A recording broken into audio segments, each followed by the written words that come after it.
In the 4th year of my secret love for Rocky, we finally had a relationship. He was wealthy, attractive, and the perfect boyfriend. Except that he didn't want to marry. Everyone knew he was waiting for his first love to come back. So, when she did return, I quietly left. The next time we met was at a drinking party. I was being harassed by some business partners, drunk to the point of being completely wasted, but I still refused to call Rocky. In the midst of the commotion, Rocky slowly made his way through the crowd. In the infinite silence, his voice was soft and resigned. "You won't even make a call, is it really that humiliating?" As they poured me drink after drink, my face flushed slightly, and my ears grew warm. The business partners kept urging me, "If you just call Rocky, you won't have to drink anymore." I looked at the dozen glasses on the table, silently picking up one after another. Someone joked, "No wonder she's Rocky's top secretary. Her drinking skills are impressive." But I hadn't touched alcohol in 2 years. Rocky didn't allow it. 2 years ago, in order to help him secure the toughest piece of land, I drank with the client until I had stomach bleeding without telling him. Rocky, always so gentle and elegant, exploded in anger.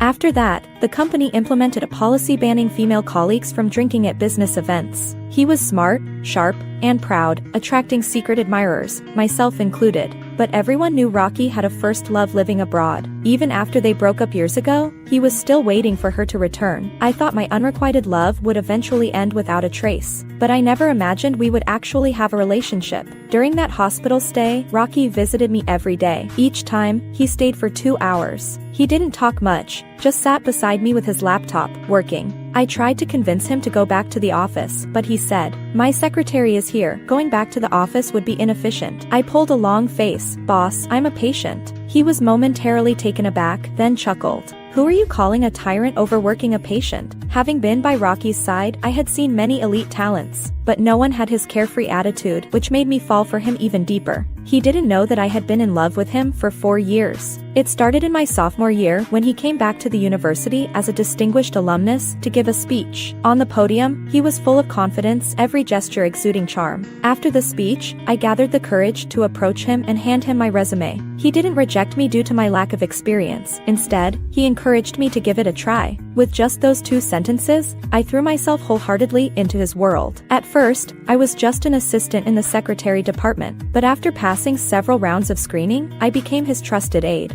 But he didn't remember me. Half of the drinks on the table were gone, but I was nearing my limit. The business partner persisted. "Haley, everyone says you're Rocky's favorite secretary. If you call him, he'll come right over. Why be stubborn?" I responded with a question. "So if I finish these, you'll sign the contract?" "Of course. My word is my bond." "All right." I suppressed the nausea rising in my stomach and kept drinking. The business partner had one thing wrong. I was only his favorite once. After that hospitalization, Rocky had a lot of work piled up. So after I was discharged, he had me work overtime with him for a week. A week later, he got sick. I knocked on his door with a stack of documents, only to find out he had a high fever and no medicine at home. I put down the documents and turned to leave, but he grabbed me, looking pitiful. "I haven't eaten." So I bought medicine and food for him. When Rocky was sick, he lost the sharpness he usually had at work, becoming more approachable. Even though I tried my best to control myself, I couldn't stop my heart from racing. His illness hit hard, and he had to work from home. Since I lived in the suburbs, commuting every day was exhausting. So when he suggested I stay at his place temporarily, I didn't refuse. I ended up staying for nearly half a month. He didn't ask me to leave, and I didn't want to. The day that shattered our peaceful arrangement, Rocky had been drinking a little too much. When we got home, I told him to sit on the couch while I made some hangover soup. "Haley." I turned around to see Rocky standing behind me, his face flushed, ears red. I kept stirring the soup. "It'll be ready soon. Go sit down." "Haley." He stepped closer, calling my name again. Sensing something was wrong, I looked back, sighing. "How much did you drink?" He shook his head. "I didn't drink." After drinking the hangover soup, I went to prepare his bath. I heard footsteps behind me, and before I could turn, his warm chest pressed against my back. Startled, I spun around, meeting Rocky's deep, dark eyes, and instinctively tried to run. But he was quick, closing the bathroom door. In the small, enclosed space, the atmosphere turned ambiguous. He took a step forward, and I stiffened, stepping back.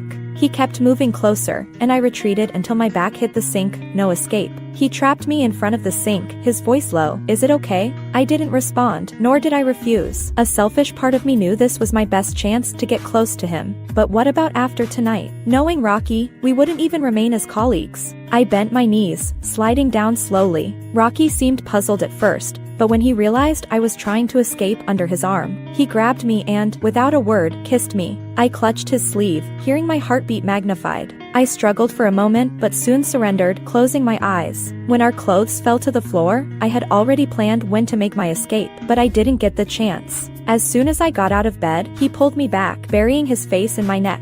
His tone a mix of dominance and a plea. If you sleep with me, you have to take responsibility. You're not an exception. Our relationship wasn't like other couples. At work, we only talked about work.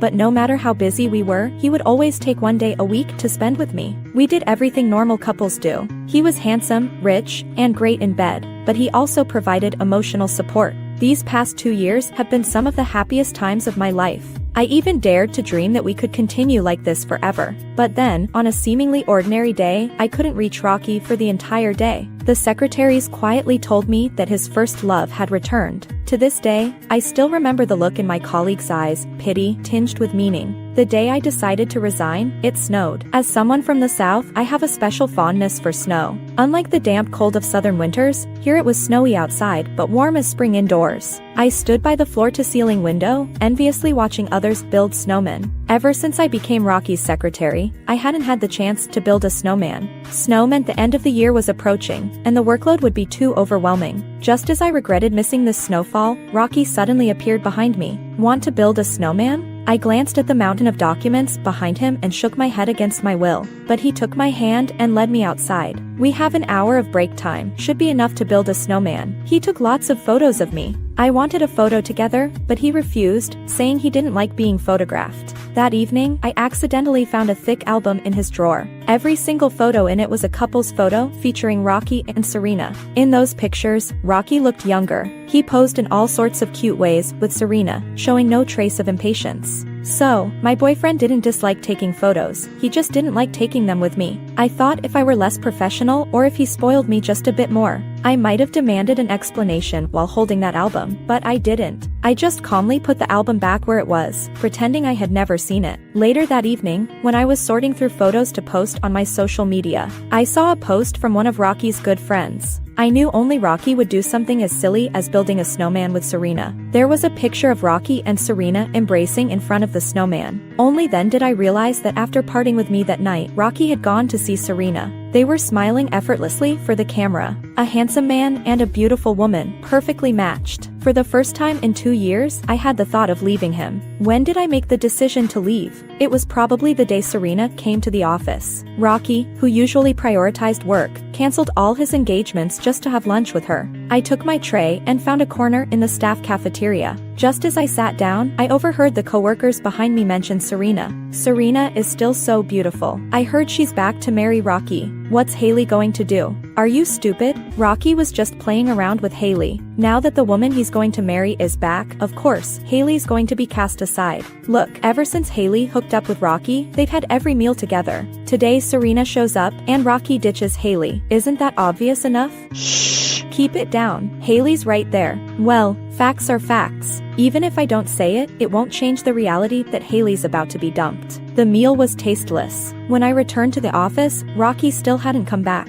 I turned on my computer and spent half an hour drafting my resignation letter. Then I placed it on Rocky's desk. As I was about to finish the last glass of alcohol, someone shouted, "Rocky's here," pulling me abruptly from my memories. Everyone turned toward the door, but Rocky was nowhere to be seen. Bame, the client, and a rival of Rocky, smiled menacingly and threatened. "Secretary Haley, if Rocky doesn't come today, you're not leaving this room. This call, you'll make it, whether you want to or not." Suppressing the dizziness, I took out the contract. "This is truly a contract from Show Enterprises, Mr. Bame. I've already resigned from Rocky's group." Bame squinted at the contract and suddenly laughed. "So Rocky really let you go? Secretary Haley, I need someone capable like you. Come work for me. What Rocky can give you, I can too. But I didn't want to. What Rocky gave me, no one else could." Seeing my silence, Bame became aggressive. Do you really think you're such a big deal? If it weren't to spite Rocky, I wouldn't bother with a secretary like you. Do you think spending 2 years with Rocky means you'll soar high? I'm telling you, you'll never be welcomed into Rocky's home. Now that the woman called Serena is back, there's no way Rocky will ever mess with you again. Haley, you're smart.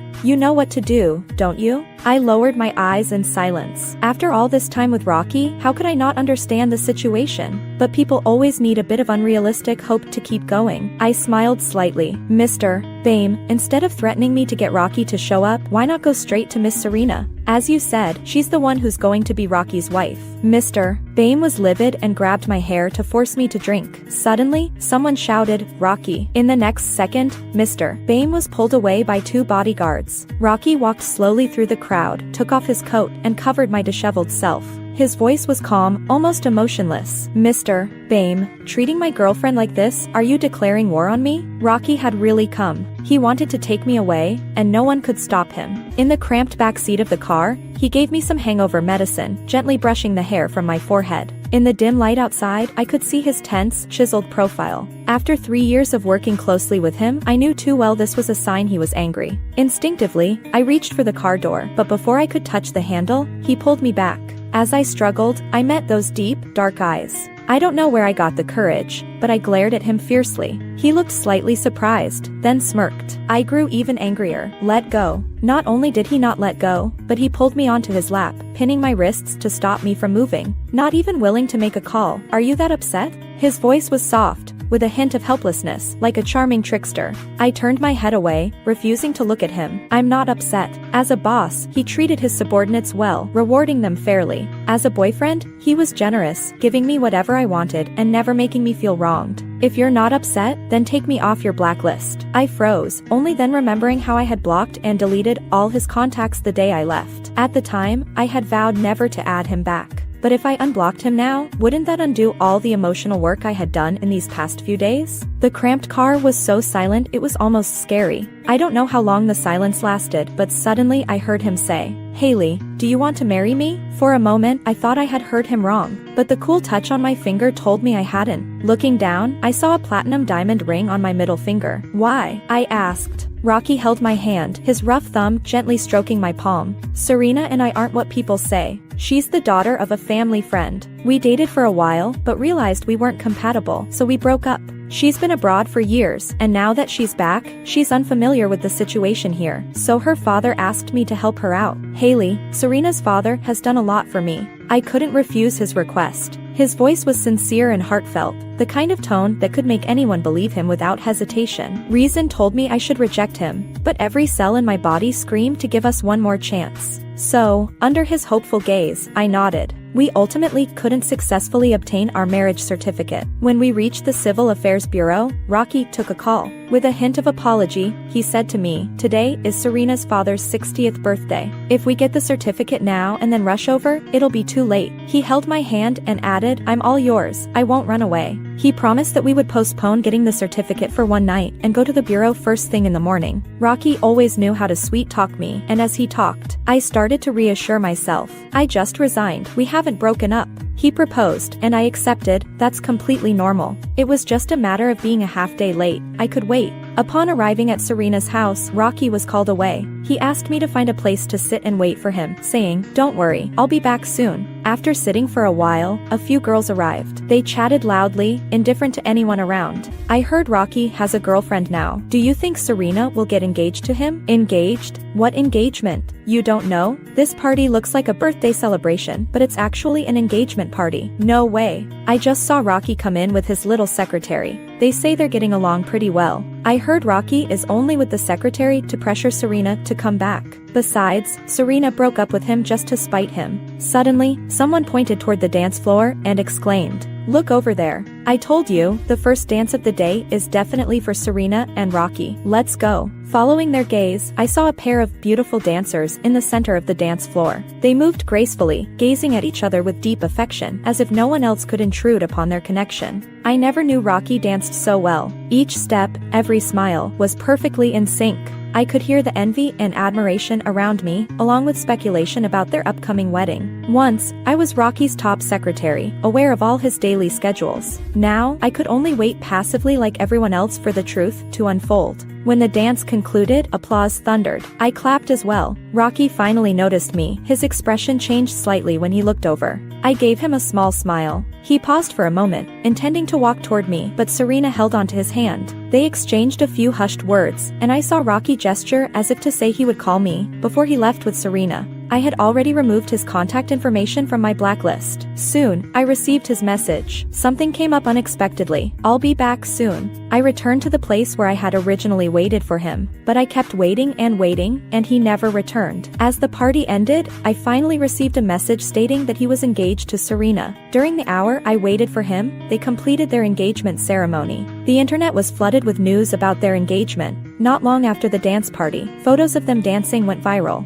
Everyone praised them as a perfect match, a couple made in heaven. In addition, there were official statements from Rocky's and Serena's families. All signs indicated that Rocky and Serena getting married was a foregone conclusion. I stared at their photo together until my eyes started to sting. Before I closed the news page, the butler from Serena's family found me and said he was to take me home. "This is Mr. Rocky's instruction." I shook my head and removed the ring, handing it to the butler. "Please pass this to Rocky." After saying that, I turned and left. Back home, I began to pack my things and took the earliest flight to an unfamiliar city. Rocky still didn't know that I had received a graduate school admission notice some time ago. I had planned to take the entrance exam for graduate school since my sophomore year, but after meeting Rocky, I inexplicably handed him my resume and my plans for graduate school were delayed. This time, Rocky was aware I was taking the exam. He encouraged me to give it a try and helped me find plenty of materials. In countless late nights, while he dealt with work, I was right there beside him, tackling difficult problems. Everything was vivid in my mind, but everything had already changed.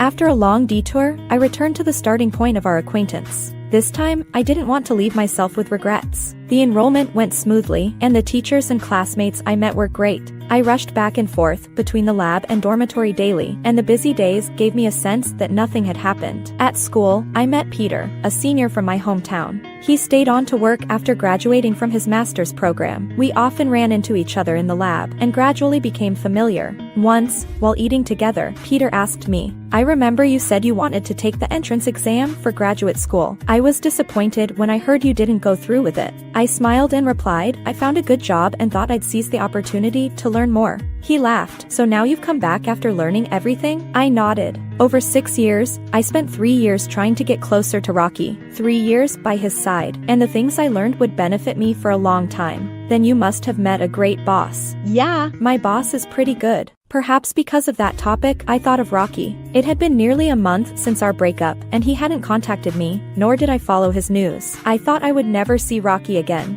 But that day, when Peter walked me back to the dormitory, I saw Rocky downstairs. Dressed in a fitted suit, he stood out in the crowd, attracting the attention of girls who gawked in admiration. Seeing me with Peter, Rocky approached us confidently and greeted Peter. "Hello, I'm Rocky." Peter was slightly surprised, replying, "Peter, I know you, Rocky." Rocky smiled at me but spoke to Peter. "I've heard Lee mention you a lot over the years. She said you helped her a lot in college." Peter was smart enough to catch his implication and made an excuse to leave after a few pleasantries. "Lee." Rocky took a step forward, and I took a step back. He paused and said with a pitiful tone, "I waited for you for 2 hours." I coldly reminded him, "Rocky, we've broken up." He slowly reached out to take my hand. "Are you angry?" I tensed up and stepped back twice. "Rocky, please have some self-respect." He finally suppressed his expression, looking at me with deep eyes. After a while, he said, "That day, Serena's father suddenly fell ill. He was worried about her, so." I interrupted him. "No matter what happened that day, we made our choices, didn't we? You chose her, and I let you go. So Rocky, don't come looking for me anymore, and let's not meet again." Here's the translated text, formatted as requested. When we first broke up,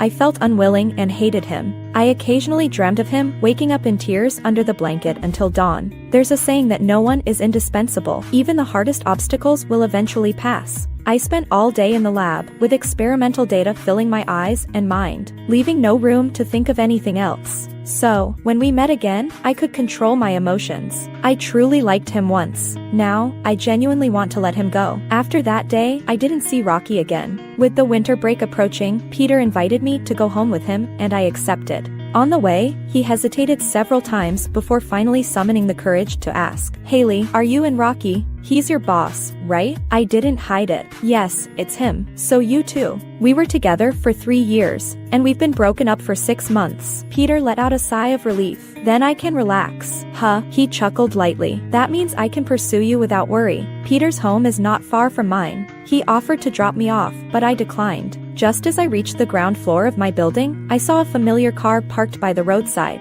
The license plate number was imprinted in my memory. I ignored the car and walked towards the entrance. But someone grabbed my luggage. Rocky's exquisite features showed signs of fatigue. He must have driven over alone. It was more than 800 kilometers from Jincheng to Qingcheng. His voice was hoarse when he spoke. "Can we talk?"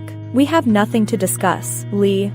His words were interrupted by a voice. It was my mom. I called her when I was close to the neighborhood, and she came to pick me up. I didn't expect to encounter this scene. My mom is a sucker for looks. When she found out Rocky was my former boss, she welcomed him into our home with a beaming smile. She made dumplings, insisting that Rocky try her cooking. Unable to stop her, I followed along. Dad wasn't home, and after my mom went into the kitchen, only Rocky and I were left in the living room. I poured him a glass of water. "Rocky, after this meal, I hope we have no more ties." He reached for my hand, but I instinctively pulled away. Rocky's eyes were hurt. "I annulled my marriage with Serena. I've thought this through during this time. I want to marry you." I nodded lightly. "But Rocky, I don't want to marry you anymore." His expression fell apart in an instant, his handsome, clean-cut face paling. I stood up. "Let's part amicably." With that, I entered the kitchen to help my mom. She quietly asked me if he was pursuing me. I told her we were not a match. The class divide was too great for us to be together.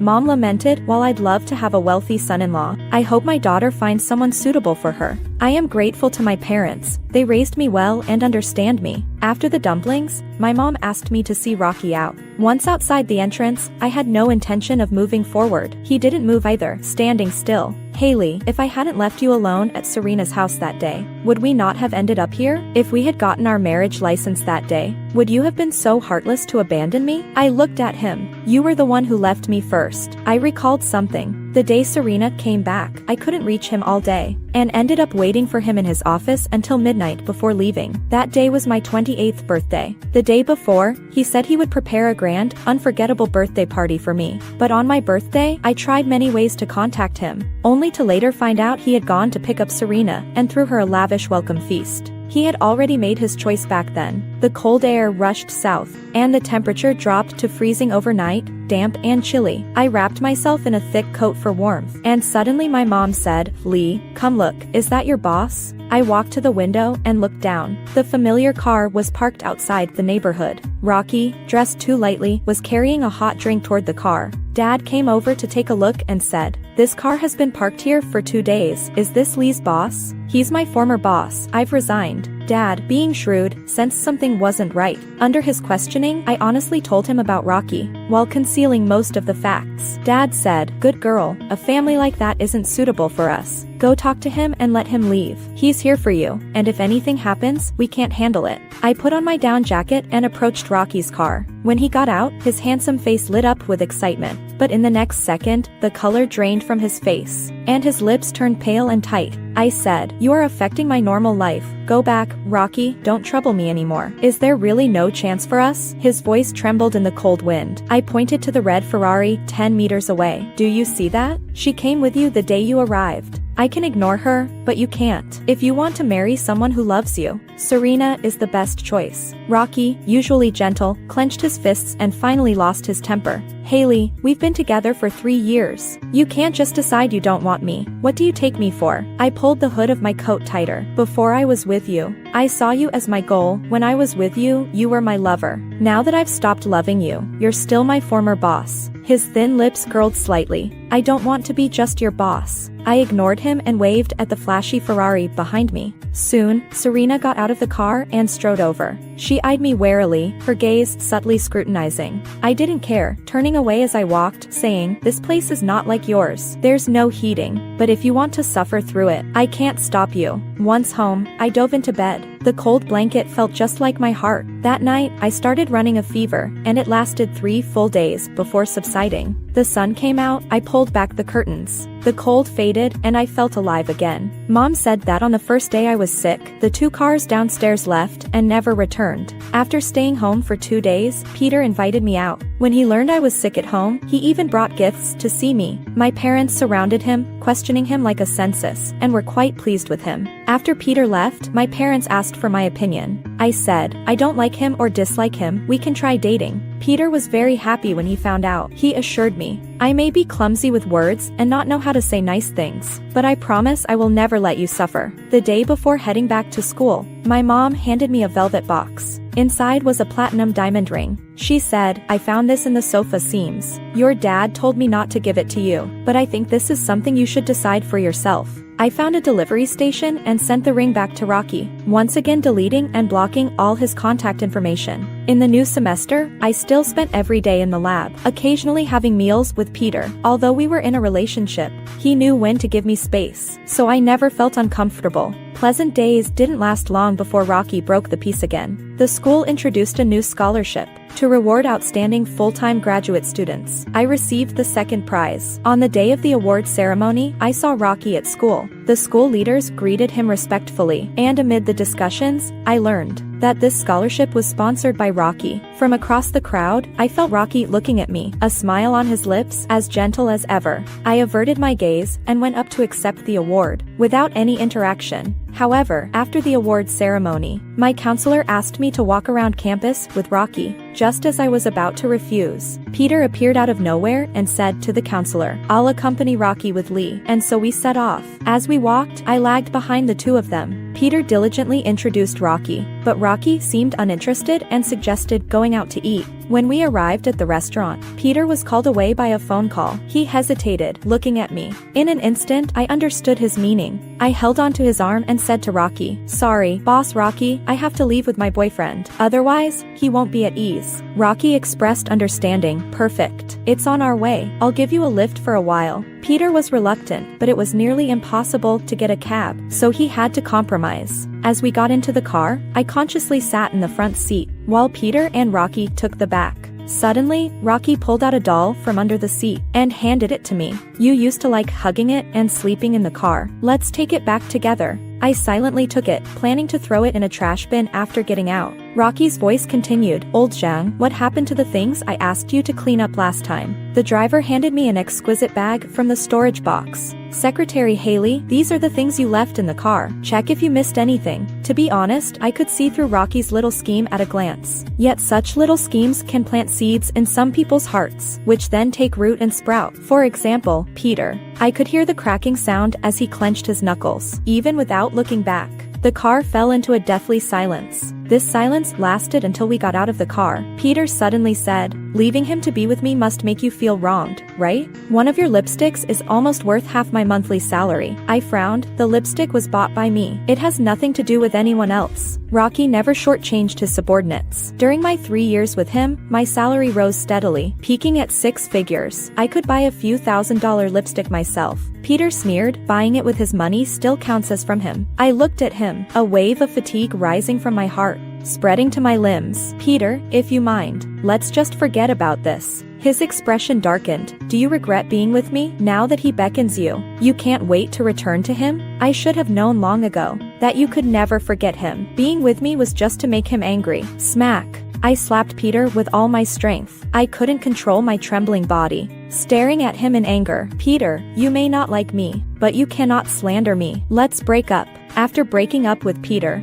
I devoted myself entirely to my studies. During that time, he came to find me, but I ignored him. He approached my roommate, asking her to pass on gifts, trying to persuade me to get back together with him. Peter is really a responsible person. If you miss him, you may not get another chance. I told my roommate that although I was a bit older, I wouldn't settle for binding myself to someone for the rest of my life just because of my age. She stopped trying to persuade me. On the day my study abroad application was accepted, Peter came to find me. Congratulations. He handed me a box. This is a gift for your study abroad. I didn't accept it. Peter's fingers, gripping the gift box, turned white. Did you apply abroad because of me? I shook my head. This is part of my career planning in college. Although it was a few years late, as long as I worked hard, it was never too late to start. Then can I see you off? No need. Peter still came to the airport to see me off. His eyes were red, wanting to say something but ended up saying nothing. Once I got on the plane, I discovered that Peter had stuffed the gift he gave me into my bag a few days earlier. It was a necklace. I put it away and threw it in the trash. After landing, the academic atmosphere at the new school was strong, and my classmates were all nice. In this unfamiliar environment, I completely relaxed. I picked up my photography hobby, wandering around taking pictures and uploading them to my personal video account. Life was going smoothly. I never imagined that I would hear news about Rocky in a foreign land. A classmate in the study abroad group asked, "Does anyone know Rocky? He's one of the top young entrepreneurs in the country. He's coming to expand the overseas market. Our senior was hired with a high salary by him. If anyone wants to go to his company, I can recommend you." He posted a photo of Rocky in the group, and immediately some girls signed up. A friend privately messaged me, "Haley, are you signing up? I just asked friends back home, and they all said Rocky is particularly nice to his secretaries and will help them avoid drinking. With such a gentle and handsome boss, you can definitely learn a lot by following him. I really envy his secretary." Rocky's abilities were unquestionable, and he treated his subordinates well, but I didn't want to be involved with him again. "I have a few experiments to do, so I won't go." She expressed regret. "I think with your ability, you would definitely get hired at his company, and maybe even become his secretary." I still saw Rocky. The girl living next door moved out, and the next day, new tenants moved in. That day, as soon as I opened the door, I saw Rocky in sportswear, opening the door next door, clearly just back from a run. I was in a hurry and ran off without greeting him. In the evening, I ran into Rocky again after class. Rather than coincidence, it felt like he was intentionally waiting for me. He was carrying a bag of groceries, looking at me pitifully. "I can't get used to the food here, and I don't know how to cook. I haven't eaten for 2 days." I took a deep breath. "Rocky, just go back. There really isn't a chance for us," he replied gently. "I know, we're just neighbors now. Once the company here stabilizes, I'll go back home. This place is close to school, not expensive, but definitely not Rocky's first choice. He should be living in a luxurious apartment in the city center with 3 to 5 friends, living upstairs or downstairs, and a Chinese chef at home, rather than crammed into this messy little apartment." I didn't call out his lies, took the bag from his hands, and went into my room, shutting the door behind me. An hour later, I knocked on his door with the cooked Chinese food. He cautiously looked at me, holding the dishes. "Would you like to join me for a bit?" "No, I've eaten." Rocky was very busy, and I hadn't seen him for several days. Once I found a place, I moved in immediately. The noise from my move startled Rocky. He came out of his room, showing an uncommon look of shock. I handed him the recipe. "If you want to eat Chinese food, you can follow the recipe. If all else fails, just go back home." Rocky lowered his eyes. I couldn't read his emotions. As I drove away, I saw him standing by the roadside for a long time, until the car turned a corner, and I could no longer see him. I moved into a shared apartment with 2 international students. Rocky didn't follow me. After all, this place had worse conditions than the last apartment. He, a pampered young master, no matter how much he liked someone, couldn't possibly compromise to live in such a poorly hidden place for a relationship with no future. I attended school methodically, conducted experiments, and occasionally went out with classmates to relax. During my outings, I met a photography enthusiast. Coincidentally, he had attended the same university as me, a sunny, strong young man, but he told me he was 2 years older than me. I was surprised. He really looked like a big guy. As I got to know Tony better, he often invited me to take photos with him. I wasn't good at taking pictures, so he taught me composition. I learned slowly, and he patiently explained techniques to me. After spending time together, we would travel during the holidays. I mentioned my dream of traveling the world. He laughed. What a coincidence. My dream is to capture the world's beauty through my lens. Days passed, spring gave way to winter, and 3 years flew by. Tony and I got together. He was the one to propose. I think we get along quite well. Would you like to try dating? Being with him was very comfortable, and I didn't resist further developing our relationship. Trying was just trying. Surprisingly, we were in sync in many aspects. After returning home, we met each other's parents, and both sides were pleased. So we put our marriage plans on the agenda. On our wedding night, Tony was heavily intoxicated. He sat on the sofa, obediently waiting for me to bring him the hangover soup. Hales. Everyone called me Ali, or Haley, but he said he couldn't be like everyone else, so he came up with a Hales. I turned to look at him. His ears were very red, making one unable to resist wanting to tease him. Hales, he called again, his voice needy and lingering. I brought the hangover soup to him, leaning in to see him. Only 2 cups. How are you this drunk? He raised 2 fingers. That's 2 bottles. Dad and I drank together. We were happy. I fell silent. He tugged at the corner of my clothes, softly coaxing. Don't be angry. I won't drink anymore. Please don't be mad, okay? I pretended to be fierce with him. Drink the hangover soup, then go wash up and sleep. Oh. He drank the hangover soup and obediently followed me into the bathroom. As he hugged me in the bathtub, I heard his clear voice. It's been 10 years, Hales. I finally married you. I didn't have time to think deeply, as my senses took over my thoughts, and I fell into a deep sleep. I had a dream. I dreamed of the day I first met Rocky, lost and unable to find my classroom. In a moment of urgency, I randomly grabbed someone. Classmate, do you know where Rocky is giving his speech? The tall and handsome boy looked up, his face overlapping with Tony's face. I know, he said, but you have to be my model, and help me take a photo for me to take you there. I agreed. At graduation, I received a photo under the cherry blossom tree. My smile was radiant. On the back of the photo was a contact number and 2 powerful words, Tony. Epilogue. Rocky is now 35 years old. At first, his family urged him to marry Serena, but eventually they relaxed their criteria to just wanting him to get married, as long as it was a woman. However, he no longer had any thoughts of marriage. As his company grew larger, his personality became increasingly paranoid and reclusive. In front of others, he was the decisive and wise president, but behind closed doors, he was addicted to social media. Why? Because of Haley. Haley opened a social media account where she updated her photography works daily. Occasionally, she would appear on camera, and on lucky days, he could hear her voice in videos. Then one day, she stopped updating. During those days, everyone in the company was on edge, tensed up, afraid that a careless mistake would ignite Rocky, the human bomb. He was like a voyeur, sickly flipping through Haley's account, trying to find clues about her. Finally, he discovered a verified account with 1 million followers that frequently interacted with Haley. It was Tony's account. In Tony's photography works, whenever there was a video featuring a real person, the female lead was always Haley. Haley looked so lively in his lens, a side of her Rocky had never seen. The comments were filled with praise for Tony for making Haley look so beautiful.